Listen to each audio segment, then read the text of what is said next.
Buenas tardes a todos. Aquí es la tarde en la provincia de Río Negro. Hoy tenemos una charla más, completando la parte de diagnóstico y tratamiento de las personas, como complemento de todas las acciones de control, recordando siempre que el hombre es el objetivo final de nuestra tarea.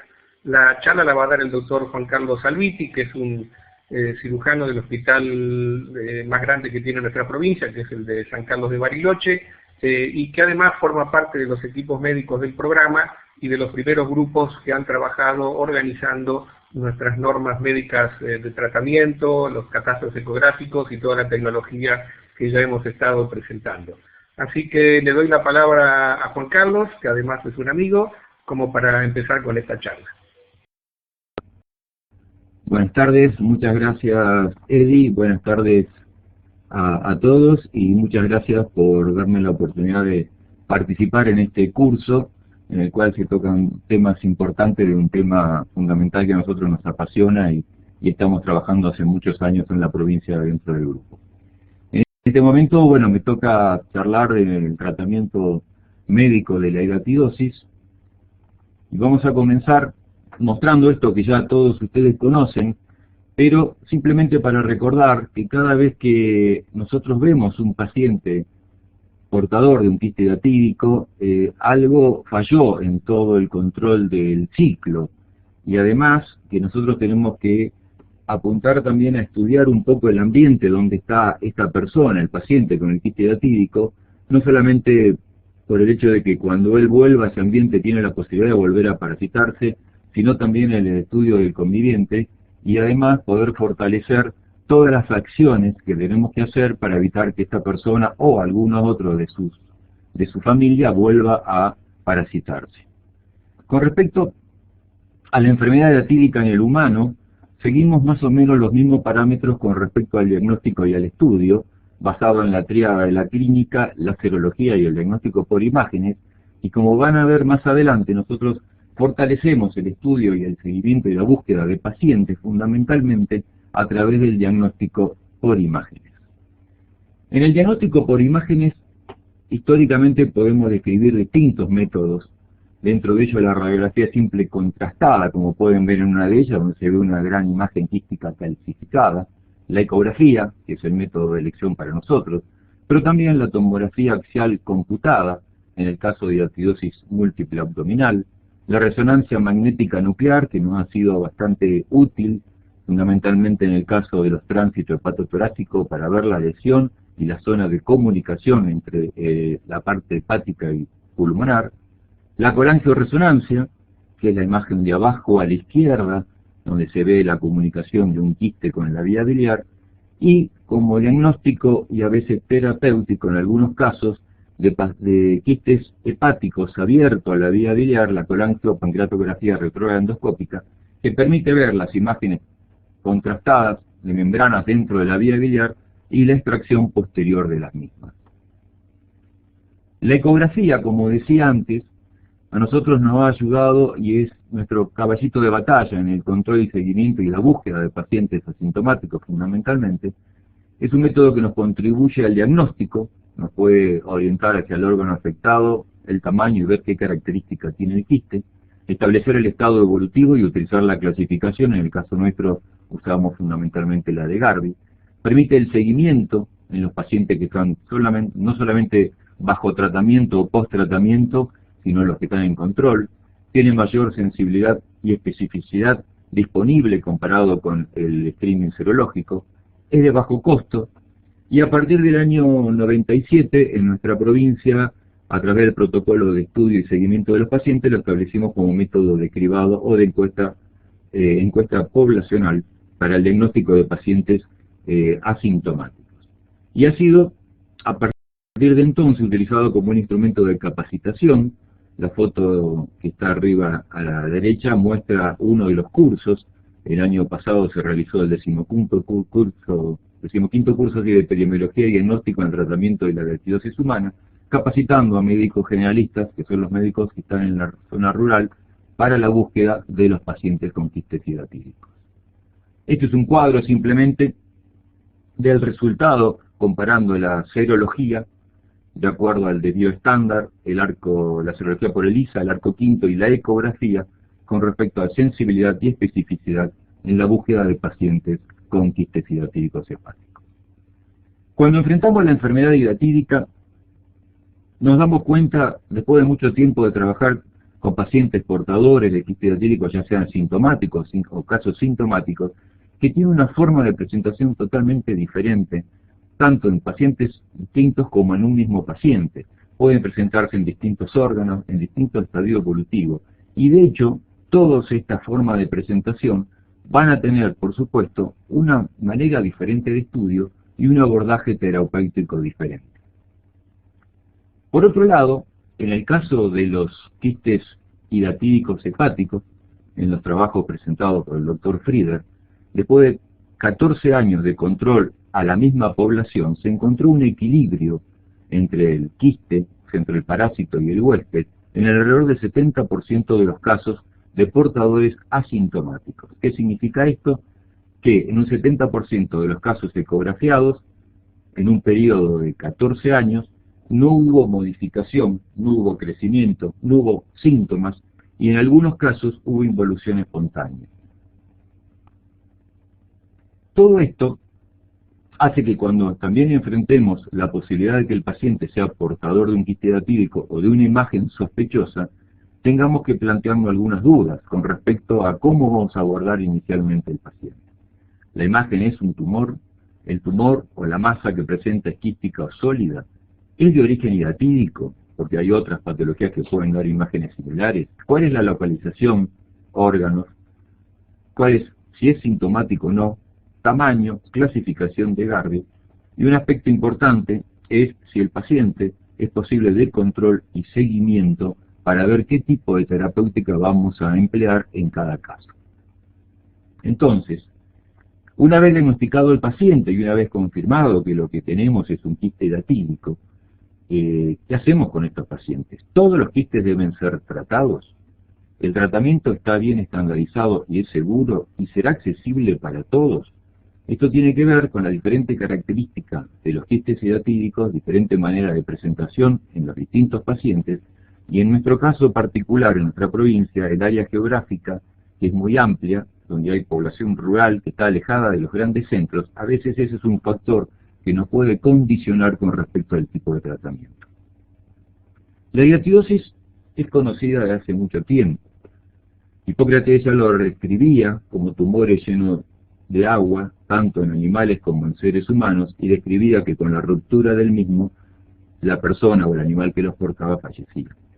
En el siglo XVII ya se consideró que esto podía ser de origen animal, y en los fines en los años 1800 se le adjudica la primera cirugía como tratamiento quirúrgico al doctor Montes de Oca. A partir de ahí, en todos los textos de cirugía, la hidatidosis se la menciona como una enfermedad eminentemente quirúrgica.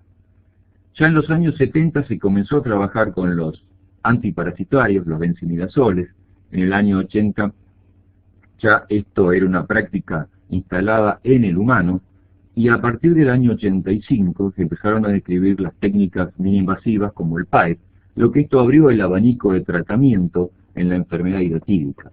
Ya no era solamente quirúrgica, había otras opciones de tratamiento, pero había que determinar en qué paciente se iba a utilizar qué tipo de tratamiento.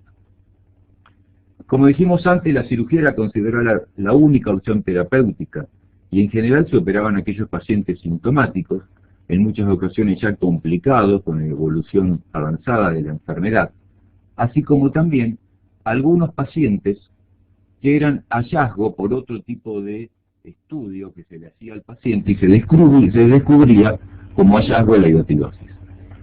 La ecografía, como método de tamizaje, nosotros nos permitió descubrir aquellos quistes hidatídicos en pacientes asintomáticos y por ser de menor tamaño y no estar complicado poder establecer algún otro tipo de terapéutica. El uso de albendazol como profilaxis preoperatorio y sobre todo en la hidatidosis abdominal múltiple mostró cambios involutivos importantes y posibilidad de controlar la enfermedad, la evolución de la enfermedad, por lo que nos planteó la utilización en los pacientes asintomáticos como una terapéutica de inicio. Utilizamos para la clasificación de Garvey, nos pareció mucho más sencilla para poder transmitir los conocimientos hacia las personas que van a hacer la ecografía en el área rural, y en este caso en la provincia de Río Negro a los médicos generalistas, y hacemos la comparación con la clasificación de la Organización Mundial de la Salud. El tipo 1 lo dividimos en dos: el tipo 1A es menor de 3 centímetros, el B es más de 3 centímetros, es el tipo 1, el unilocular, el contenido líquido; el tipo 2, que presenta la membrana desprendida; el tipo 3, multivesicular; el 4 ya es un sólido heterogéneo, no se ve en vesículas y no se ve prácticamente líquido en su interior; y el tipo 5 es el quiste con paredes calcificadas o su interior calcificado. Volvemos a comparar las clasificaciones, a hacer un poquito más extensas, y hay una comparación con la vitalidad. El 1 y el 3 se los consideran los más activos, los que tendrían el parásito con mayor vitalidad. El tipo 2 o el tipo ya con vesículas hijas de patrón sólido, que es el C3b de la OMS, sería una posibilidad transicional, y el tipo 4 y 5, los calcificados o heterogéneos, ya se lo considera el parásito como inactivo. Nosotros apuntamos el tratamiento y la indicación terapéutica fundamentalmente a los tipos 1, 2 y 3 de Garvey. Con respecto a la utilización de los benzimidazoles, el primero que se empezó a usar fue el mebendazol, pero posteriormente el albendazol. Y el albendazol demostró mejores resultados por una mejor absorción intestinal, por la presencia de su metabolito activo, el sulfóxido de albendazol, por una mayor concentración sanguínea a dosis equivalente y una mayor efectividad. La eficacia está demostrada en la droga utilizada. El mebendazol tenía mayor eficacia en los quistes pulmonares y en los intraabdominales, mientras que el albendazol demostró el mismo resultado en diferentes localizaciones del quiste. La edad de los quistes de los pacientes, la mejor respuesta está dada en pacientes menores de 20 años y en quistes chicos. Con respecto a la morfología, esto tiene que ver con la respuesta que uno busca en el tratamiento. En general, el tipo 3 es el que tiende a solidificarse, es decir, cambiar fundamentalmente la estructura y pasar a ser un tipo 4, un sólido heterogéneo, y el tipo 1 el que presenta más probabilidades de desprendimiento de membrana o disminución del tamaño o ambos cambios.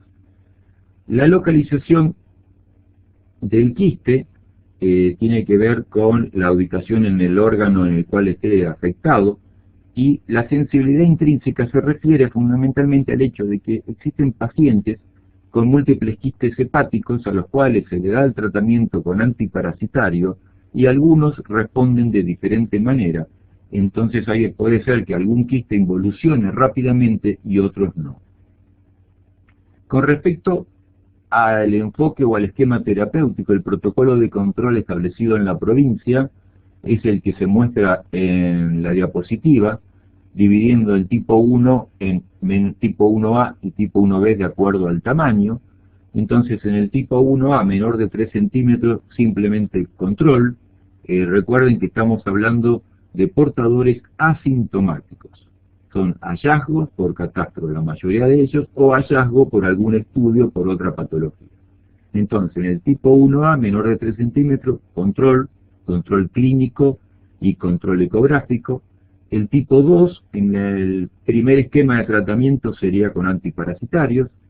De no responder, podría establecerse algún procedimiento mini-invasivo como el PAIR.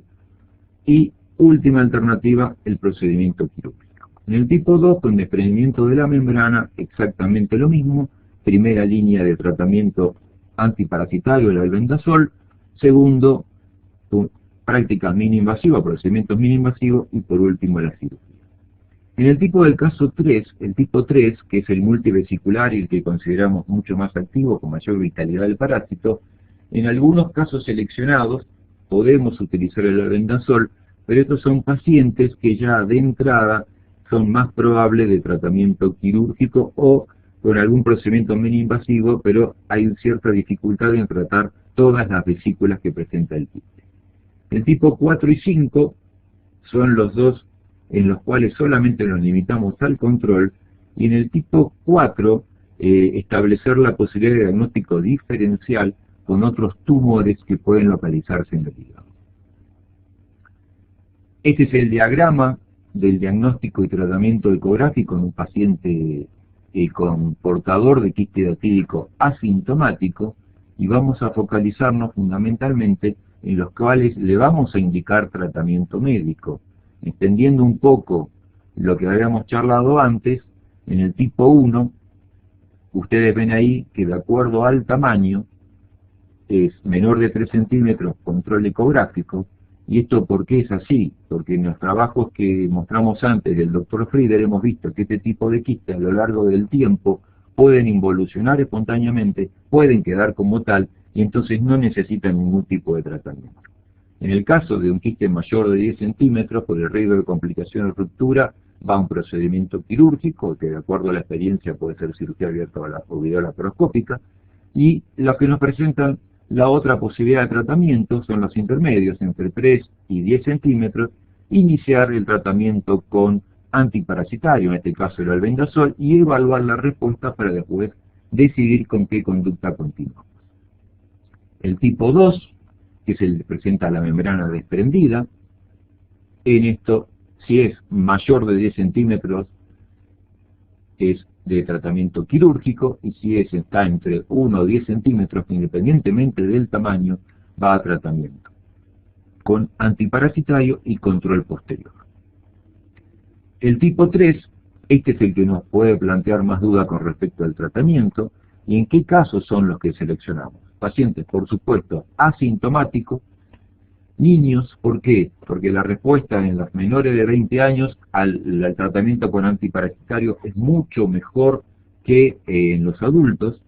Posibilidad de control, esto es fundamental. Todo paciente sometido al tratamiento antiparasitario tiene que tener la posibilidad de controlarse o tener acceso fácil a un centro de atención, y un tamaño no mayor de 7 centímetros. El tratamiento es el mismo, con la misma dosis, la misma frecuencia, y evaluar la respuesta. La otra alternativa, por supuesto, es la cirugía abierta o por videolaparoscopia.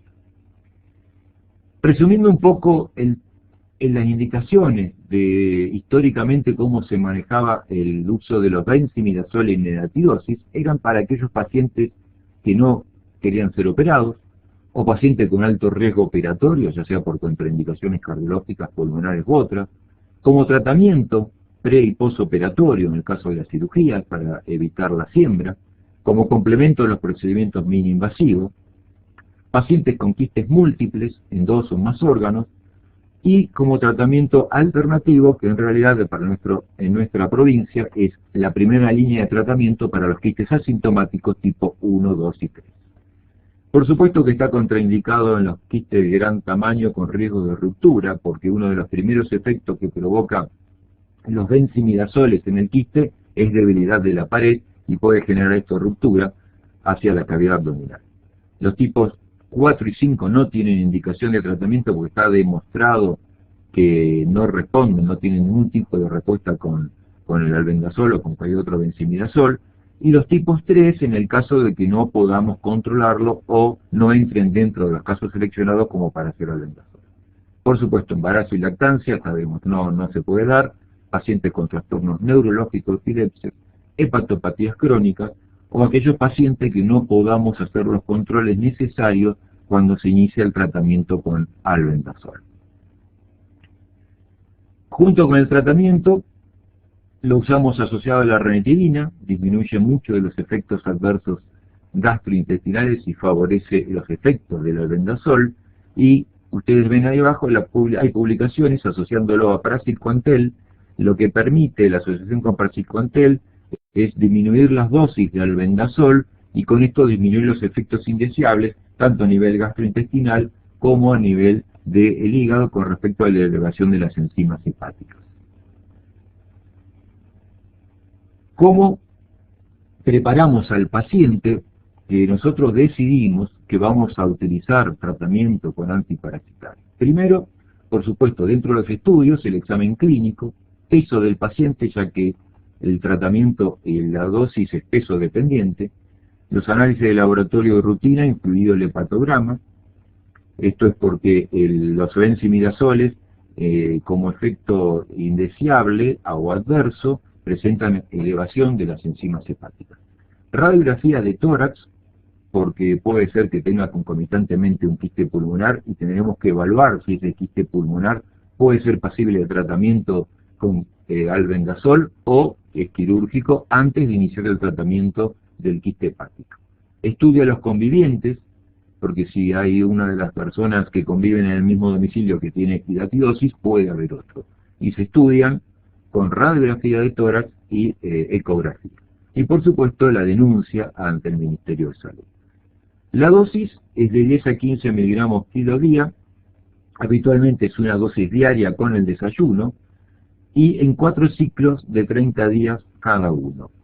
Los controles cada 30 días a nosotros nos permite determinar si hubo algún cambio clínico en el peso y el control del laboratorio para determinar si hubo alteración a nivel de las enzimas hepáticas que puedan hacer necesario suspender temporariamente el tratamiento hasta que se recupere. Con respecto a los 4 ciclos, lo utilizamos en forma ininterrumpida, excepto que en el control del laboratorio aparezca alguna alteración que nos haga la necesidad de interrumpir temporariamente el tratamiento hasta que mejore y luego lo reiniciamos. Si el laboratorio es normal y no hubo cambios clínicos del paciente, continuamos en forma ininterrumpida los 4 ciclos de 30 días. Los controles ecográficos. Los controles ecográficos tiene uno previo al tratamiento y otro a los 2 meses intratratamiento. Y al finalizar el tratamiento y cada 3 o 6 meses hasta el año si el paciente persiste asintomático. El control intratratamiento a nosotros nos permite ver cómo está respondiendo. En general, si el quiste presenta alguna alteración en su morfología o tamaño, ya a los 2 meses de iniciado el tratamiento es muy probable que tengamos una respuesta favorable pronto. De no ser así, y el paciente persiste asintomático, lo vamos a seguir controlando ecográficamente hasta el año de tratamiento. ¿Qué es lo que estamos buscando en los controles ecográficos como respuesta favorable al tratamiento? Cambios de tamaño, como la disminución, o cambio morfológico. Lo que decíamos antes, un tipo 1, que es el hialino, unilocular, que pueda presentar desprendimiento de la membrana o pueda presentar disminución del tamaño, o el tipo 3, que en general empieza a cambiar el aspecto interno, la morfología del quiste, y empieza a hacerse más sólido heterogéneo con desaparición de las vesículas. Si nosotros estamos controlando un paciente que cumplió con el ciclo de tratamiento de los 4 meses, no hubo cambios, tampoco el quiste creció, no presenta síntomas y el paciente lo podemos seguir controlando, se puede realizar un segundo tratamiento con albendazol de las mismas características, 4 meses de tratamiento y volver a evaluarlo. Muchas veces este segundo tratamiento tiene una respuesta mucho mejor que con el primero. Con respecto a los efectos adversos del albendazol, los primeros ahí descritos con letra blanca son los que describe la medicación por sí en su prospecto o lo que está descrito, pero lo que nosotros hemos encontrado y fundamentalmente en los adultos, con los porcentajes abajo, es aumento de GOT y GPT alrededor del 12%, aumento de la fosfatasa y síntomas gastrointestinales en menor porcentaje. Todos estos, en la mayoría de los casos, reversibles con la suspensión temporaria del tratamiento. Quiere decir esto que suspendemos el tratamiento, una semana, 10 días, 15 días, repetimos los análisis, una vez que normalizó la alteración del laboratorio, volvemos a iniciar el tratamiento en la misma dosis.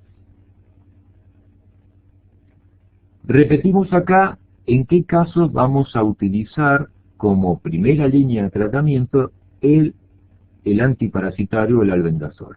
Los tipo 1, entre 3 a 7 o 10 centímetros, el tipo 2, en el mismo tamaño, el tipo 3, en casos seleccionados, lo habíamos dicho en niños, o en quiste entre 5 a 7 centímetros, agregamos acá, porque esto está escrito en el protocolo de tratamiento de la provincia, quistes pulmonares menores de 5 centímetros.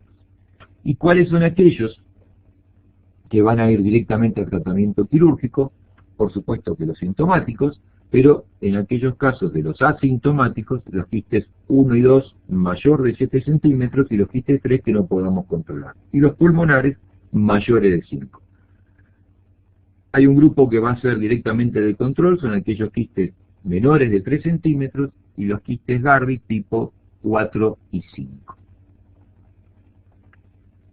Mostramos brevemente algunos casos tratados en la primera diapositiva de la izquierda. Es un paciente de 14 años con un quiste tipo 1 de 4 centímetros, inició tratamiento con albendazol. En la diapositiva del centro se ve a los 2 meses un desprendimiento de membrana, y en la última diapositiva de abajo a la derecha, una vez de un mes determinado el tratamiento, quedó solamente una imagen cálcica, que es un caso en el cual primero mostró un desprendimiento o cambio en la morfología del quiste y después hubo una reducción del tamaño como resultado favorable del tratamiento. El segundo caso es una niña de 6 años con un quiste tipo 1 de 5 centímetros de diámetro. A los 2 meses muestra la misma imagen de desprendimiento de membrana, y en la última diapositiva, debajo, finalizado el tratamiento, ya empieza a cambiar no solamente el tamaño, sino que el aspecto interno del quiste, transformándose en un tipo 4 sólido heterogéneo. En este caso, es una paciente de 7 años, que se diagnostica un quiste asintomático de poco más de 3 centímetros, se decidió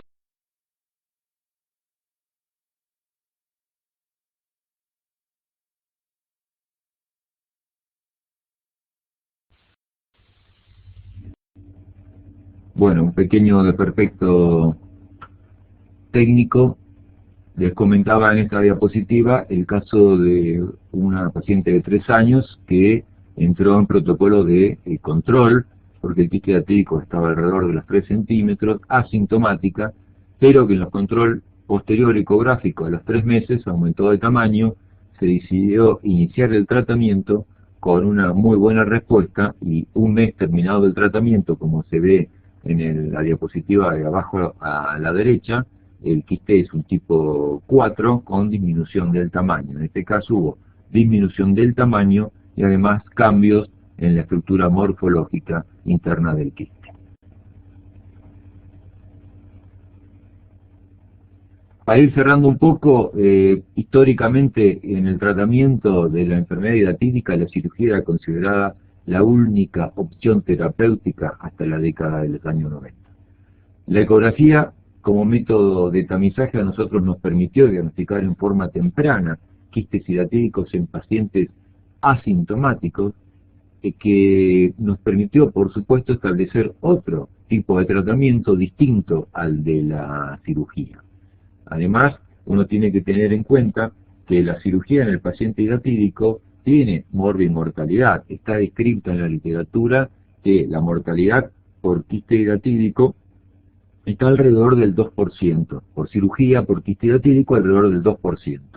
Pero como es una enfermedad que puede presentar recidivas o puede presentar otra vez parasitarse el paciente cuando vuelve a su ambiente donde antes vivía y donde se parasitó inicialmente, pueden ser pacientes que requieran más de una cirugía. Entonces, en el primer procedimiento quirúrgico la cirugía tiene una mortalidad alrededor del 2%, pero ya en la segunda cirugía esto aumenta alrededor del 6%, y en pacientes sometidos a múltiple cirugía, en caso de hidatidosis abdominal múltiple, es mayor del 20%. Entonces, si bien la cirugía era el único tratamiento, y muchas veces es el que uno tiene que indicar en determinados pacientes, uno tiene que saber también que esto tiene morbimortalidad.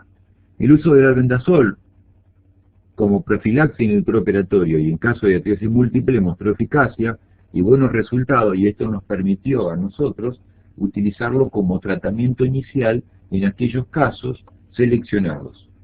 Por lo tanto, En cuanto al abordaje y tratamiento de los pacientes con hidatidosis humana en la provincia de Río Negro, para nosotros el tratamiento antiparasitario, junto con la ecografía como método de tamizaje o de screening, de búsqueda de pacientes asintomáticos, fueron las principales estrategias en el control y diagnóstico del tratamiento.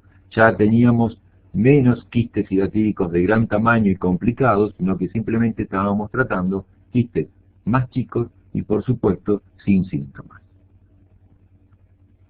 Uno de los aspectos importantes que están en las normas de diagnóstico y tratamiento de la hidatidosis que se publicaron en la provincia de Río Negro es esto que está acá. Y es lo que decíamos al principio con respecto a la evolución del paciente, a la evaluación del paciente para definir qué tratamiento se le va a instaurar. Por supuesto que son sugerencias las que nosotros establecemos en las normas, pero que en todo caso debe tenerse en cuenta antes de implementar el tratamiento la situación individual de cada paciente. En esto es identificar y evaluar aquellas situaciones particulares como edad, enfermedades previas, contraindicaciones específicas al domicilio y posibilidad de realizar los controles necesarios.